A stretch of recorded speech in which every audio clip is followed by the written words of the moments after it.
When Benjamin Franklin exited the Constitutional Convention, he was asked by a woman, "Sir, what have you given us?" His immediate response was, "A republic, ma'am, if you can keep it." Yet most Americans today have been persuaded that our nation's governmental system is a democracy and not a republic. The difference between these two is essential in understanding Americanism and the American system. Before we discuss political systems, however, it's helpful to address the confusion that has been spread about the political spectrum. Many have been led to believe that the political spectrum places groups such as communists on the far left, fascists or dictators on the far right, and political moderates or centrists in the middle. However, a more accurate political spectrum will show government having zero power on the far right to having 100% power on the far left. At the extreme right, there is no government. The extreme left features total government under such labels as communism, socialism, Nazism, fascism, princes, potentates, dictators, kings, any form of total government. Those who claim that Nazis and fascists are right-wing never define their terms. This amounts to spreading confusion. Toward the middle of the political spectrum can be found the type of government limited to its proper role of protecting the rights of the people. That's where the Constitution of the United States is. Those who advocate such a form of government are really constitutional moderates. So let's analyze the basic forms of government. They are monarchy or dictatorship ruled by one, oligarchy ruled by a few, democracy ruled by a majority, republic ruled by law, and anarchy, which is ruled by no one.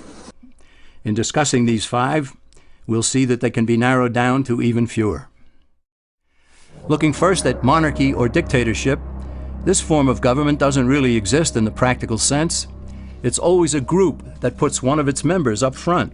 A king has his council of nobles or earls, and every dictator has his bureaucrats or commissars, the men behind the scenes.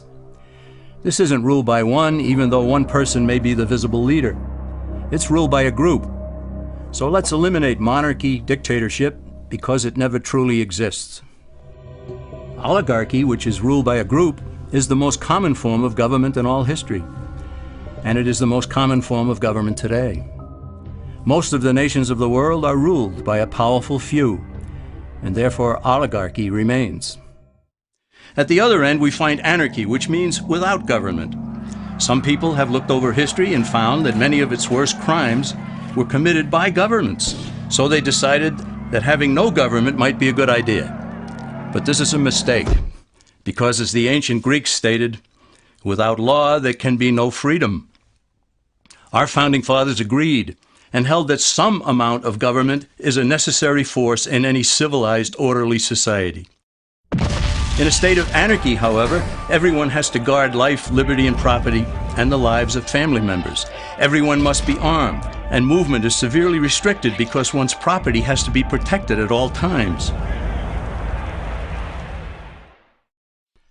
Civilized people have always hired someone to do the guarding, a sheriff, a police force, or some branch of government. Once law enforcement was in place, the people were freer. They could leave their property, work in the fields, and so on. In short, the proper amount of government makes everyone freer. There are some who advocate anarchy, however, not because they want no government, but because they don't like what they have. They use anarchy as a tool for revolutionary change. The condition of anarchy is very much like a vacuum where something rushes in to fill it. These calculating anarchists work to break down the existing government with rioting, killing, looting, and terrorism. Tragically, the people living in such chaos often go to those best able to put an end to it and beg them to take over and restore order. And who is best able to put an end to the chaos? The very people who started it. The anarchists who created the problem then create a government run by them, an oligarchy, where they have total power. This is exactly what happened in Russia that led to Lenin taking total power, and in Germany where Hitler's brown shirts created the chaos that brought him to power. But anarchy isn't a stable form of government. It's a quick transition from something that exists to something desired by the power-hungry. It's a temporary condition, and because it isn't permanent, we eliminate it as well. The word democracy comes from two Greek words, demos, meaning people, and kratein, meaning to rule. Democracy, therefore, means the rule of the people, majority rule. This, of course, sounds good, but suppose the majority decides to take away one's home, or business, or children. Obviously, there has to be a limit. The flaw in democracy is that the majority isn't restrained. If more than half the people can be persuaded to want something in a democracy, they rule. What about republic? Well, that comes from the Latin, res meaning thing, and publica meaning public. It means the public thing, the law. A true republic is one where the government is limited by law, leaving the people alone. America's founders had a clean slate to write on. They could have set up an oligarchy. In fact, there were some who wanted George Washington to be their king. But the founding fathers knew history, and they chose to give us the rule of law in a republic, not the rule of a majority in a democracy. Why? Let's demonstrate the difference in the setting of the Old West. Consider a lynch mob in a democracy. 35 horseback riders chase one lone gunman. They catch him, and they vote 35-1 to hang him. Democracy has triumphed, and there's one less gunman to contend with. Now consider the same scenario in a republic. The 35 horseback riders catch the gunman and vote 35-1 to hang him, but the sheriff arrives, and he says, "You can't kill him. He's got his right to a fair trial." So they take the gunman back to town. A jury of his peers is selected, and they hear the evidence and the defense, and they decide if he shall hang. Does the jury even decide by majority rule? No, it has to be unanimous or he goes free.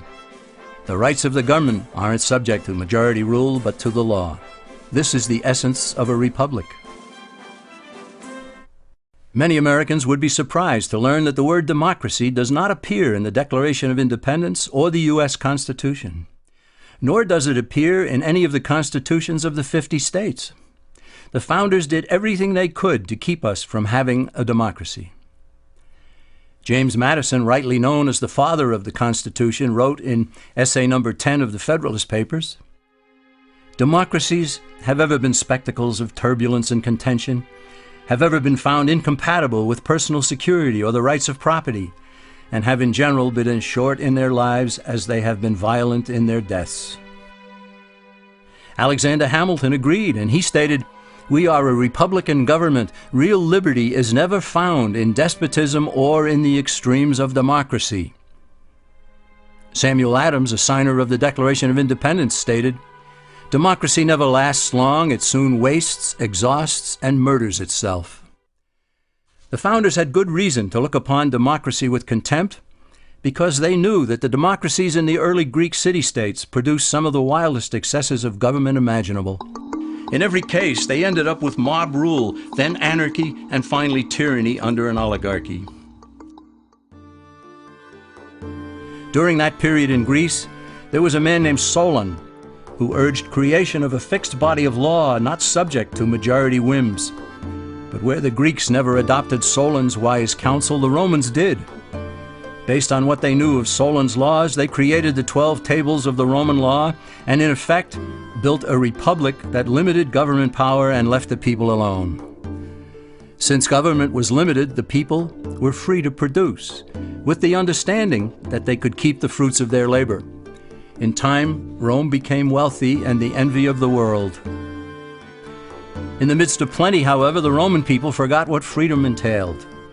They forgot that the essence of freedom is the proper limitation of government. When government power grows, people freedom recedes. Once the Romans dropped their guard, power-seeking politicians began to exceed the powers granted them in the Roman Constitution. Some learned that they could elect politicians who would use government power to take property from some and give it to others. Agriculture subsidies were introduced, followed by housing and welfare programs. Inevitably, taxes rose and controls over the private sector were imposed. Soon, a number of Rome's producers could no longer make ends meet, and they went on the dole.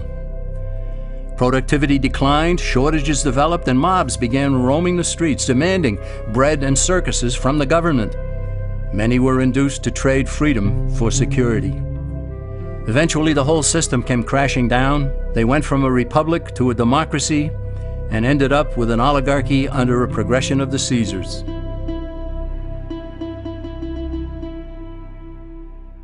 Thus, democracy itself is not a stable form of government. Instead, it is the gradual transition from limited government to the unlimited rule of an oligarchy. Knowing this, we as Americans are ultimately left with only two choices. We can keep our republic, as Franklin put it, or we will inevitably end up with an oligarchy, a tyranny of the elite.